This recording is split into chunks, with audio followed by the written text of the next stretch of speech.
Gue dan beberapa teman-teman gue setuju. Kalau misalnya BPJS itu merupakan salah satu program pemerintah terbaik hingga saat ini.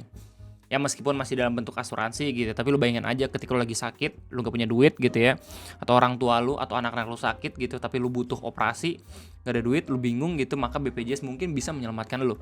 Ini mungkin yang emang tidak dimiliki bahkan sama negara-negara unggul gitu ya, kayak misalnya Amerika sendiri gitu ya. Asuransi kesehatan berjalan di sini. Permasalahannya adalah akhir-akhir ini orang-orang tiba-tiba ramai banget ngomongin soal BPJS karena ada beberapa pasien yang harusnya bisa cuci darah menggunakan statusnya sebagai peserta BPJS tiba-tiba dinonaktifkan. Dan ini rame banget sampai orang-orang pada akhirnya nyalahin pemerintah soal ini. Tempo pun udah beritakan dengan judul puluhan ribu peserta BPJS Kesehatan di Solo dinonaktifkan. Nah, bagaimana detail beritanya kita bakal bahas bareng-bareng. Jadi selamat datang di Ngopi Ngobrolin Personal Indonesia bersama gue, your favorite Uncle Om Ray. Ini udah banyak banget diberitain sama beberapa portal berita. Salah satunya New Dots dengan judul ratusan pasien cuci darah kini tak bisa berobat usai BPJS PBI mendadak dicabut pemerintah. Ya lu bayangin aja, lu lagi sakit, ya lu harus kontrol rutin gitu cuci darah, tiba-tiba nggak bisa ngelakuin itu, terus lu harus reaktivasi ulang. Padahal lu lagi sakit gitu, how? Gimana caranya? Terus kemudian ada berita lanjutannya dengan judul pemerintah RI resmi cabut bantuan jaminan kesehatan kepada 11 juta masyarakat.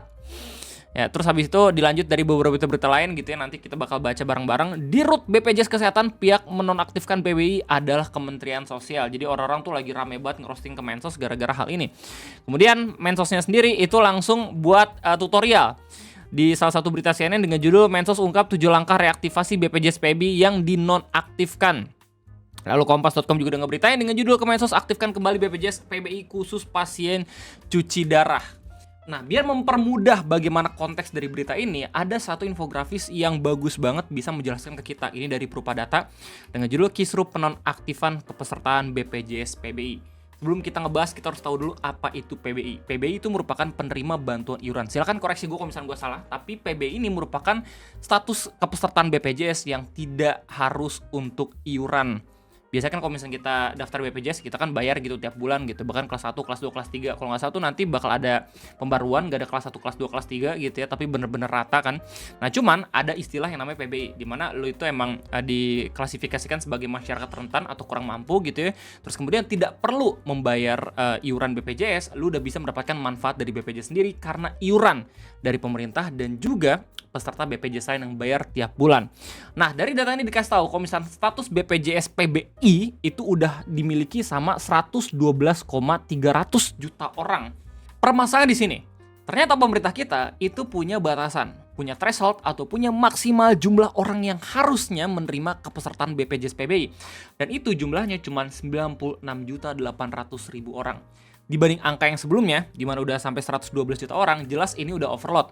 Makanya alih-alih pemerintah menggunakan dana MBG misalkan untuk mengcover itu semua, mereka memutuskan untuk melakukan yang namanya pemutakhiran data, menghapus 11 juta orang yang memiliki status kepesertaan BPJS PBI. Yang mana ketika dimutakhirkan data, ada orang-orang yang benar membutuhkan, itu tiba-tiba datanya dinonaktifkan, makanya langsung bermasalah gitu loh. Ya, dan ternyata pemutakhiran data ini udah ada tiap tahun gitu ya. Jadi mekanismenya setelah yang gue baca-baca, jadi yang baru tuh bakal dimasukin ke peserta BPJS PBI, yang lama itu langsung dinonaktifin. Ternyata yang lama itu beberapa ada yang masih menggunakan statusnya untuk cuci darah. Makanya bermasalah dan banyak banget orang-orang yang langsung ngeberitain kalau misalkan beberapa pasien-pasien itu tiba-tiba nggak bisa dan justru malah terancam nyawanya. Salah satu yang diberitain sama BBC News ini. Dimana Ajat ya, Bapak Ajat pedagang es keliling di Banten itu batal cuci darah pada Senin tanggal 2 Februari karena BPJS PBI-nya mendadak nonaktif. Ajat mencoba mereaktivasi statusnya tapi tidak bisa karena dia tergolong sebagai warga desil 6 alias kelas menengah padahal penghasilannya tidak tertentu sebagai pedagang es keliling di Banten. Yes. Nah, gue sebenarnya masih belum tahu gitu ya lebih dalam lagi bagaimana caranya BPJS mengklasifikasikan setiap warganya menggunakan desil 1, 5, atau 6 gitu. Cuma yang jelas, kalau misalnya dari Prupadata, kita bisa tahu nih penyebaran data mana aja orang-orang yang mendapatkan PBI dan mana aja orang-orang yang bayar. Nah, kalau misalkan PBI berdasarkan APBN, itu setara 112 juta orang. Penerima bantuan iuran lewat APBD, PBI yang APBD, itu 22%. Ya, pekerja penerima pegawai negeri itu 7%. Nah, pekerja penerima upah badan usaha itu 16% dan pekerja bukan penerima upah itu 11%. Jadi, ya kalau misalnya dari data ini gitu ya, lu bayangin kayak lu iuran buat orang-orang yang emang bener-bener ngebutuhin banget. buat orang-orang yang emang nggak bisa berobat. Jadi kalau misalnya di total emang bener-bener nunggak banget, makanya butuh APBN dan juga APBD. Nah, peristiwa ini akhirnya menyebabkan banyak banget orang-orang berdiskusi tentang apa prioritas dari pemerintah. Masa ya sih makan-makan dulu sementara rakyat-rakyatnya yang sakit-sakit itu kagak bisa diperhatiin, ya nggak sih? Nah itu pendapat dari orang-orang, jadi ini makin rame lagi. Apalagi dengan program-program terbaru kayak misalnya makan gratis dan juga sekolah rakyat gitu. Sekolah rakyat ada sekolah negeri, kenapa nggak coba buat fokusin ke sana aja? Sementara kalau misalnya MBG ya kali makan-makan dulu tapi orang-orangnya pada meninggal kayak gitu. Istilah opini dari orang-orang di Instagram dan juga di Twitter. Sekarang nggak cuma di Twitter doang orang-orang pada salty, tapi bahkan kolom komentar Instagram pun sekarang rame dan mungkin tinggal nunggu waktu doang gitu ya, tiba-tiba orang-orang tuh melek di TikTok gitu ya.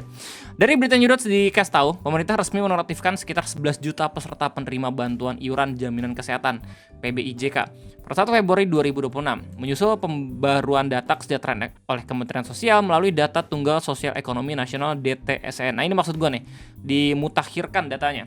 Nah cuman permasalahannya kalau misalnya emang pengen nge-cross check ulang, emang pengen revisi data, sebenarnya tuh nggak yang sesimpel di komputer langsung dihapus-hapusin gitu, kagak. Harusnya tuh langsung survei dulu ke beberapa keluarga, bener nggak sih mereka udah naik kelas gitu atau justru malah makin terpuruk gitu. Direktur Utama BPJS Kesehatan Ali Gufron Mukhti menyebut kebijakan ini dilakukan karena peserta tersebut dinilai tak lagi memenuhi kriteria penerima bantuan.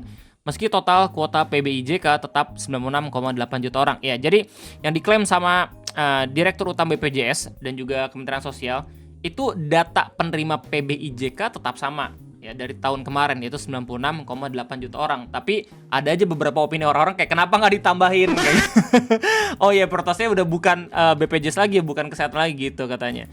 Penonaktifan ini kata BPJS bertujuan agar bantuan negara lebih tepat sasaran dengan peserta yang dicoret digantikan masyarakat lain yang dinilai lebih berhak. Nah menurut gue ini nggak salah-salah banget. Karena di lapangan mungkin ada beberapa masyarakat yang bisa ditemukan gitu ya, anomali.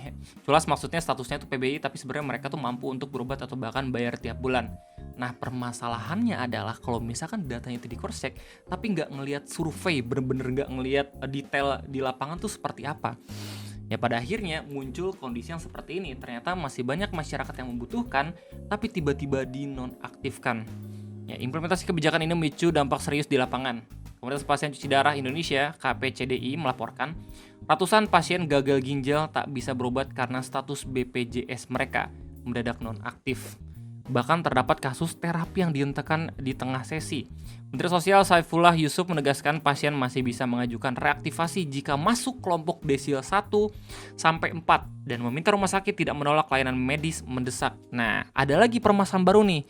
Kalau misalkan lu udah dirawat tapi ternyata dalam data lu nggak masuk kelompok desil 1-4, ya melainkan lu masuk kelompok desil 6.